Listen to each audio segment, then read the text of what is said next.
Lanre Oluseye is an architect, leader, motivator, and conference speaker. He is the original director of the House on the Rock daughter churches in the South region of Nigeria and serves as the lead clergy of House on the Rock, Heritage House in Port Harcourt, a daughter church of House on the Rock, which is headquartered in Lagos. Pastor Lanre holds an executive MBA from the Metropolitan Business School, United Kingdom, and he is an alumnus of the University of Cape Town Graduate School of Business, the Dale Carnegie Institute, and the London School of Economics and Political Science. He is also a Certified International Project Manager, CIPM, and a Fellow of the American Academy of Project Managers, FAAPM. He recently qualified as a Certified Emotional Intelligence Specialist. His passion is to see the most unlikely position for a prolific move of God in their lives. An astute businessman, he serves on the board of several NGOs and companies. He is a truly passionate African who propagates the concept of transformational leadership as the answer to the peculiar challenges of the African continent. Widely considered a polymath, he is at the vanguard of the social, economic, and political reformation of Nigeria. He is blessed with 3 children and they live in the city of Port Harcourt. Ladies and gentlemen, join us, make welcome the phenomenal Pastor Lanre Oluseye.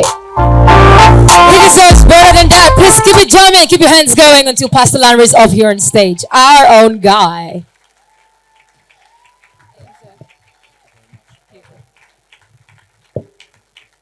Thank you. You may please be seated. You know, there are certain risks that you run when you invite a pastor to speak at a conference. So if you will, can you lift your hand and magnify God? Thank him for breath. Thank him for wealth. Thank him for well-being. For the good book says, if it had not been the Lord who was on our side, we would have been swallowed up. So, I know many of you may not have religious inclinations, but just humor the rest of us and just kindly put those hands together for the one who ensures that we all have breath in our lungs, health in our body. Oh, you can do better than that.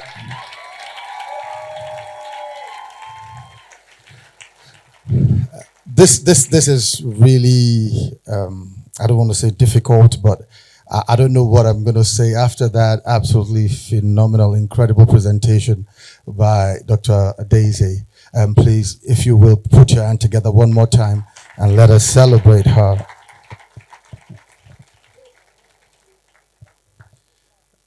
Dr. Ezine Okule here, thank you very much for the privilege. I told a dear friend that I get very unsettled when I'm asked to speak to women. Because women have the uncanny ability to know what you're about to say before you say them. You know, so if you know everything I'm about to say, can you do me a favor? Just act surprised when I say it. Like, yeah, good guy. All right, help a brother here. Thank you very much. This is a gathering of elite visionary women, and I'm indeed really honored to be able to dispense a little wisdom. So for all the women here, please put your hand together for yourself. All right. When I saw my speaker's brief, I was wondering what on earth she wanted me to do. The subject I was given to deal with is embracing disruption as a tool for reinvention. Sounds like something only a woman can come up with. You know, and then they gave me, you know, the points that they want me to touch on. And I'm like, yeah, talk about controlling everything. Anyways, because I am You have to forgive me. I may not have the decorum of Dr. Daisy prim and proper presentation because she just stood in one place and she did her thing, and it was so, so dainty, so delicately delivered. It was just so nice to see. I'm just going to walk around anyway, so it's okay. All right, so. And I'm going to start with a story. I read a story of a dear friend of mine, and he spoke about a traumatic experience that he had. And that experience was that he once went to visit a family friend. And whilst the parents were doing what the parents were doing, he was not young. It wasn't like he was a child or a baby. I think this was in his early adult years. And they went to visit this family friend. And whilst the adults and parents were doing their thing, this other guy led him into a room. And, they were talking and gisting, and he fell asleep. And he says that by the time he woke up, he found this guy on top of him, trying to kiss him. And he said something that I think is remarkable, and I think it's something that if we're all not careful, that may just be us. He said, my mind was functioning, but my body was stiff. I wish I could tell you that the minute I saw him on top of me, fondling me, there's a guy to a guy, fondling me, that I slapped him. I wish I could tell you that was what I did, that I fought him off. But my mind was telling me to fight him off, but my hands could not move because I froze. Ladies, and the few gentlemen that are here, there are events that happen in our lives that leave us frozen. You know what you ought to do. You know where you need to go. You know who you need to talk to. But one event can freeze you to such an extent that you become a spectator instead of a participator in your own story. There are traumatic events in our lives, people. And if we are not careful, it can disrupt. Have you ever met anybody that started life on a trajectory? And from when the person was growing up, all of us knew this person was meant for the top. Oh, I had a few classmates like that. You know those guys who always came first? Don't bother about just some of us. We were okay. We were not in the first three. We were not in the last three. But somewhere between the first three and the last three, we found a position. Okay. But there were all these ones that were always, A students, A+ students. You can just tell. From secondary school, from primary school, they were doing well. From secondary school, they were doing well. They got to university and they were just doing well. And then all of us left university, and then you see them 10 years later. And the only question you could ask is, what happened to you? I have always wondered, what happens to a person that makes most likely to succeed become what happens to you? What happened to you? Because where you have met them looks nothing like where they started from. I'm standing here to tell you that there are events that can freeze you, leave you frozen, turn most likely to succeed into what happened to you. And my friends, the truth is that there are things you cannot change. What has happened. Well, because you guys invited a pastor, you have to forgive me if I go to the Bible. So there's an interesting story that we find in the book of Luke 19. If you read Luke 19 from verse 1 to verse 10 thereabout, it's the story of this man. His name is Zacchaeus. How many of you have heard of Zacchaeus before? Oh, come on, help me here. The Bible says concerning Zacchaeus that Zacchaeus was a tax collector. Now, in those days, it was horrible to be a tax collector. Nobody really liked you because you were working for the government that was colonizing your people. So the government did not trust you because they think that you are being fair to your people. The people did not trust you because they also think you are making money for the colonizers. So you are in this place where nobody likes you. So I can imagine that Zacchaeus had no friends. Or nobody really cared too much for Zacchaeus. Anyways, To make matters worse, Zacchaeus was rich, which is quite annoying to his immediate circle because as far as they were concerned, the only reason you are rich is because you are working for the people that are punishing us. To make matters worse, Zacchaeus was short. And because we live in a very woke generation, I will not call him short. I will say he was vertically challenged. And was a little bit lacking in the height department. So Zacchaeus was short. Zacchaeus found himself in a situation where there were things about his life that he could not change. Just like there are many women sitting under the sound of my voice, there are things that have happened in your life that you cannot change. Oh my goodness. Many years ago, I told the folk in our church that I don't know why God did not allow us to choose our parents. I know who my father would have been. I have no confusion in my mind about who would have given birth to me. Definitely not the ones who did, but it's all good.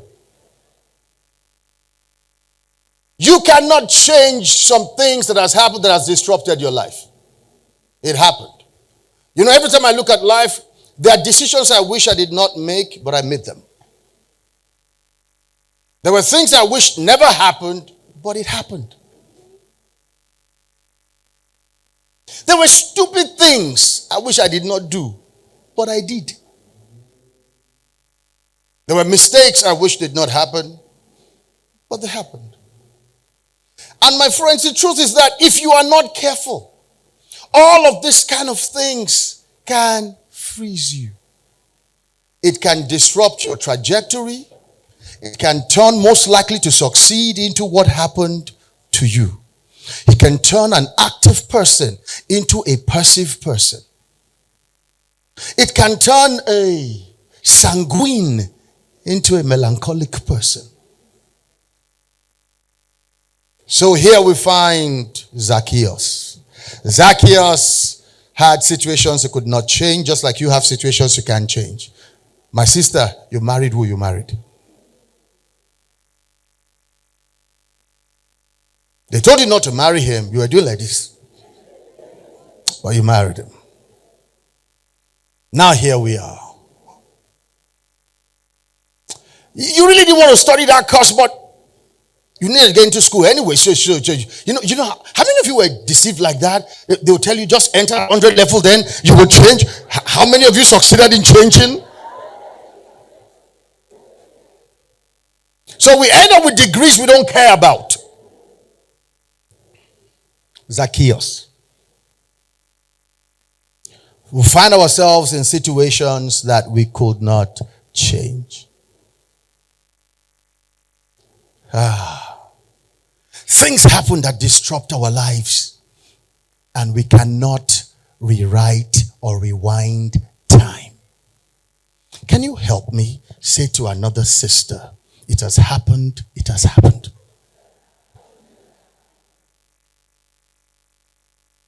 You see, what I simply want to share with you this morning in the few minutes that I have left is simply to bring you to the place where, how do I move on from a disruptive thing? Do you know I'm a pastor and I'm yet to see somebody on their wedding day pray that the marriage will not work. I'm yet to see someone standing before the priest and saying, well, as I'm about to get married and say my vows, this marriage will collapse in 3 months. Nobody says that. Nobody starts their life and decides that, oh, the way my life is going, I'm going to end up poor.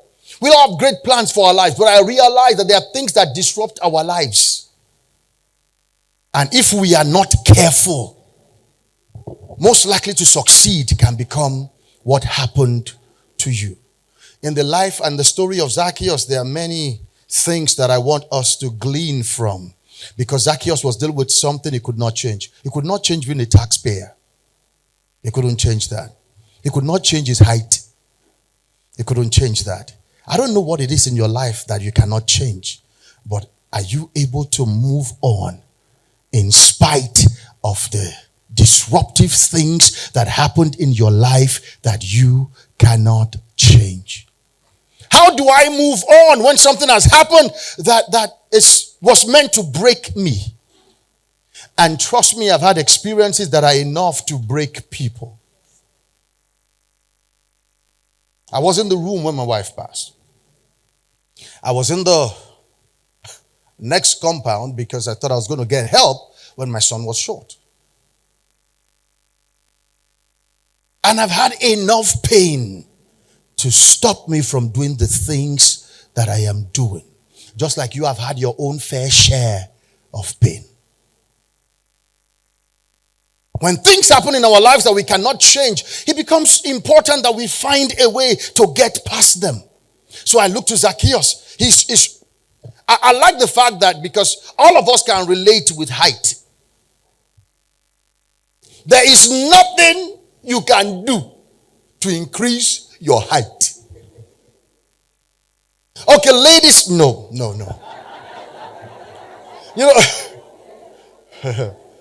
Ladies can wear the heels. There are things the ladies can do. Women are magicians, honestly. So what did Zacchaeus do? The Bible tells us that Jesus now showed up. This was his life-changing moment. He knew that this opportunity, if I allow it to pass me by, like there are many women here, the opportunity is staring you in the face, but your past is holding you back. And can you employ the strategy of Zacchaeus this morning? One of the things that Zacchaeus did was he left the crowd and ran ahead. And I'm like, what is wrong with this guy? My friends, listen to me. What has happened has happened. At times, what you need is a change of location. Because at times, the reason why you are unable to move away from that event is because people won't let you forget. People will not let you forget that you are divorced. They will not let you forget that your husband has died. They won't let you forget that you had 3 abortions in Uniport, even though that you are 45 and you are still stuck. Because there are people whose existence is validated by your pain. And the only reason they hang around you so that they can keep beating the drums of pity party for you and watching you dance. Zacchaeus realized that if I am going to take advantage of this opportunity in front of me, I got to leave the crowd. So he ran ahead of them. Hear me, my friends. At times, what you may need may be a physical relocation. That is the truth. I wish I could really talk to you like a preacher that I am. At times, success is location sensitive. Not all the time, but at times, it is location sensitive. If you keep your products in an environment that does not support your industry, my sister, you will suffer. With a capital S. And it will not be because your product is not good. Don't get me wrong. There will always be outliers who are going to make it regardless. But the vast majority of us. And it's interesting that when we say these things, everybody thinks that they are the outlier. All right. At times, you may need to change a physical location. But at times, most times, you may need to change a mental location. Where you tell yourself, I don't live there anymore. They came to look for Jesus in the tomb. And the angel said to them, why are you seeking the living among the dead? He is no longer here. I no longer live in Regret Avenue. I'm no longer on that place. I have moved. Didn't they tell you? I just moved to Possibility Crescent. You didn't get the memo? I don't live there anymore. I don't live on Payne Street no more. I'm now on Gain Avenue. Didn't they tell you? I don't live there anymore. Can you just nudge your sister lovingly and tell them, I don't live on Regret Avenue no more? Oh yeah. At times, you need to change your mental location. Why does the thing that people say, why does it have such a strong impact on you? I'll tell you. Maybe because you've never given a thought. When someone comes and says, oh, Pastor, they said like this about me, and I feel really hurt, and I feel really broken, and I don't know what to do. What did I ever do to you? I will tell you, the only reason their words and opinion is so impactful is because you attribute value to it. And I am the dispenser of value. If you are saying things that always cut me down and I cannot remove myself from your immediate environment, I will remove value from the things that you say. Simple. So you can talk all you talk, but it's water off the back of a duck because... Are you still here? At times you may need to change your mental location. The next thing he did, he looked around.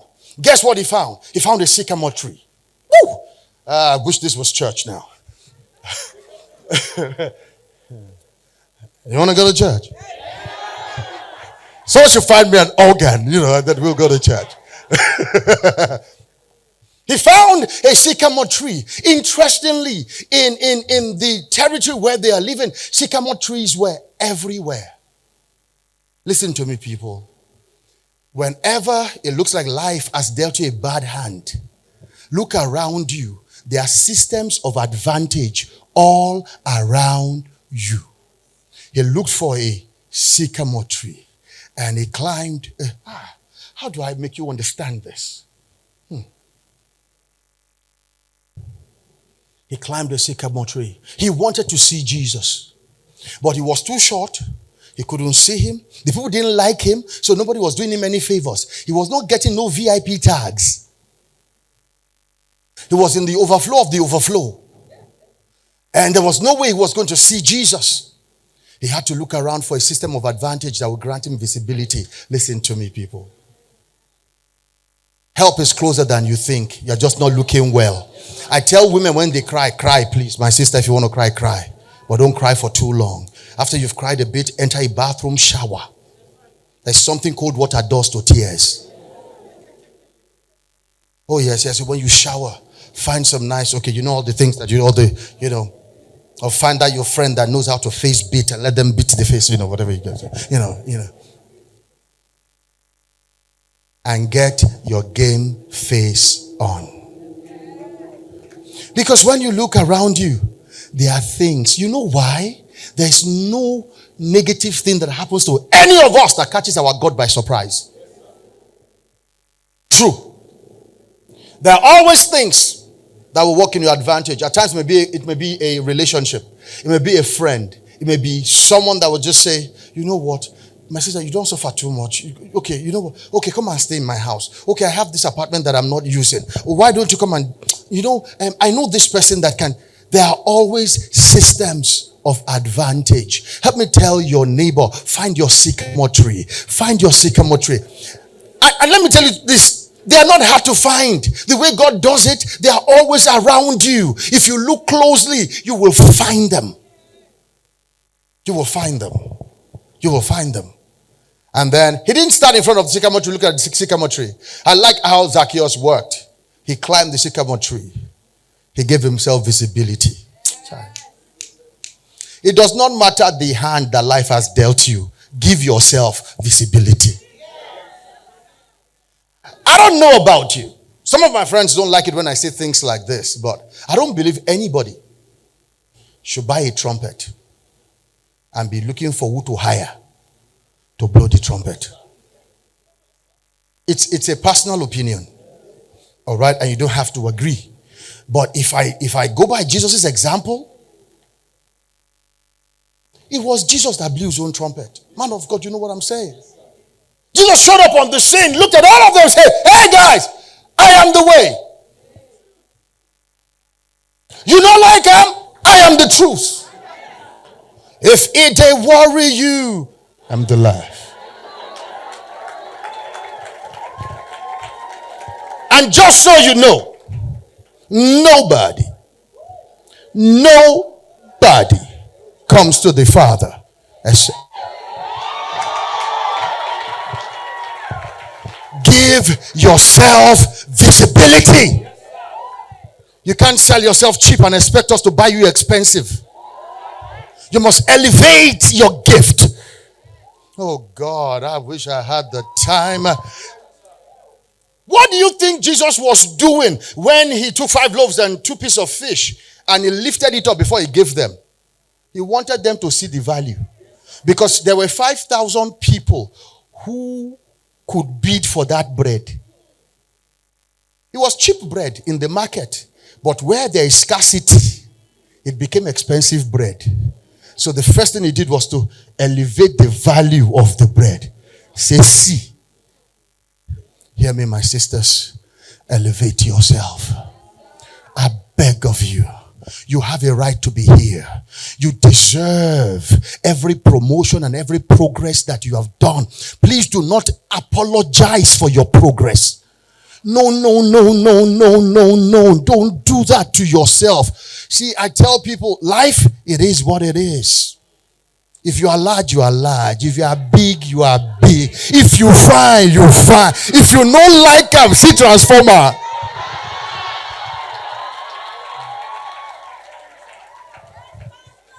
Oh, I need to leave this place.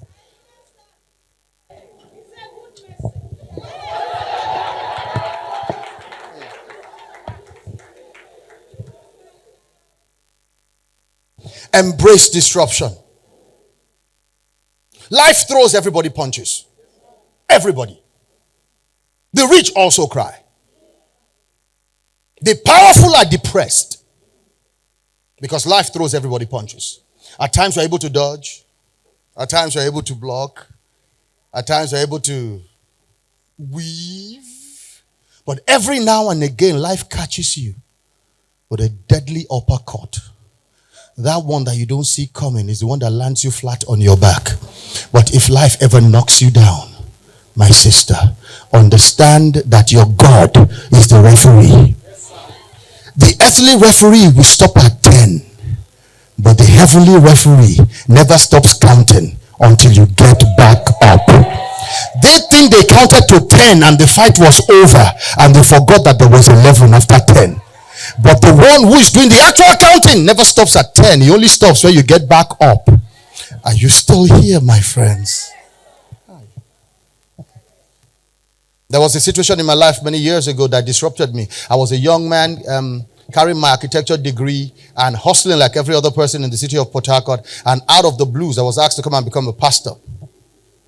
Trust me, I had no interest. There was nothing about me that looked or felt like a pastor. I've done it for 20 years and I'm still struggling.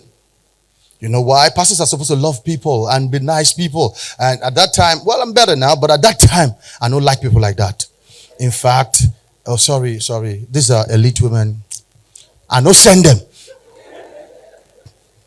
That is that I do not send them. Mm-hmm. You know, so. Mm-hmm. And here I was coming into a fractured church. It was disruptive for me. I joined the church because I just wanted to serve God, have a pastor, serve the man of God, and grow as a believer. That was all. And then he left, and till tomorrow I'm wondering, they no can see anybody. Don't say na me. I'm trying to get to understand something as I round up that everybody needs. How do I transition from being one of the boys to being the leader of the church? How do I earn the respect? I remember I was that guy that was made pastor, and when I walked into the church, nobody even knew whether somebody walked in. I walked into the office that I was supposed to be leading, and everybody just continued. And I remember one of those days, I'm asking guy, I said, Larry, so make we stand up, greet you. That was what the inherited staff told me. So make we stand up, greet you. I don't understand. So, you don't enter. Are you still here? I was that guy that was told, someone told me, I give you 6 months, nobody will be in this church. What are you going to be saying to them? Say, I give you 6 months, you'll be talking to lizards and cockroaches. And I remember many nights I cried, like many nights you are crying because something has happened to disrupt your life, and you're wondering, how do I get past this thing? And at that point in my life, I was young. And I remember, good Lord, I called everyone that I know in my orbit that time. Give advice. And everybody gave me the normal advice people will give a young pastor. Pray very hard. Study the word. Man of God. Build the anointing. Yeah. And most of these things I was already doing. And then something happened to me. And that I want to share with you as I close. Something happened to me. I went to Lagos and I was sitting down and I saw my pastor walk past. And if you know my pastor, good Lord, he is the pastor. Sorry. You know, I know your pastor is great, but have you seen my pastor? Ha! I looked at him and pride welled up within me. I'm looking at him like, see person, pastor. Lord. He was tall, he was strapping, he was anointed, he was eloquent, he was erudite, he was astute, he had everything going for him. He was all just well put together. And I felt pride. I came back to Port Harcourt and the Holy Spirit asked me, who must you become for people to feel like that about you? Hear me, in your journey of reinvention, you must have a very clear image of who you want to be. If there is a single thing that has changed my life, it was that thing. It forced me to look at myself, look at my strengths, my weaknesses, my opportunities, my threats. It forced me to reflect on whatever it is that I had. A few things I did not have. I didn't have pedigree. My father was not the chief judge of any state like my pastor. The other gentleman that was doing very well then was the son of the vice president, Pastor Goodheart, Alex Ekweme, back in the day. You know, so there was just a way, he just had aristocratic upbringing. There was just a way he stood and his stance commanded respect. I didn't have that. So I had to first say, I don't have this, I don't have this, I don't have this. Please, as you reinvent yourself, be able to own the things you don't have. I told myself, I don't have this, I don't have this. Then I asked myself, what do I have? I realized that I went to a fairly good school, so my English is passable. You know, I can communicate effectively. It's not too bad. You know, at least, you know, you're not ducking bullets as I'm speaking. So I had that. I also realized that when I read my Bible, I see a few nuggets here and there. And then I also realized that because I grew up in a Butimeta, there was a lot of street. So I took a lot of the word and I put a sprinkle of English. Then I added a bowl full of streets. I mixed it together and I saw the potency of it. I realized that when I do my thing, there was nobody to touch me. But it was not easy at first. Becoming a different person from the person you are is a tedious task. It's a tedious task. So I started by rehearsing my messages. For the first 6 years I was a pastor, I will rehearse and practice my message from beginning to the end, including how I would tell them, lift your hand. Magnify the Lord. Bless the Lord. Oh, magnify the Lord with me. His praise will continually be in my mouth. If it had not been the Lord who was on our side, we would have been swallowed up. Don't you understand that this God that we serve is the one who sits upon the circles of the earth? The inhabitants thereof are like grasshoppers. At his appearance, the mountains and the hills, they skip like rams. Jordan saw him and fled. This is why I was driven by. What a mighty God we serve. Heaven and earth adore him. Angels lie prostrate before him. So we'll bring our tribute of praise and we'll pay obeisance to his majesty. For we understand we have not come to worship at the shrine of any man's gifting, but we have come to Mount Zion, the city of the living God. And in the company of, by the time I am done, everyone's like, this guy get word. But I practiced it. I rehearsed it. And the more I did it, the more natural it became. My friends, embrace disruption. It is a veritable tool for reinvention. God bless you.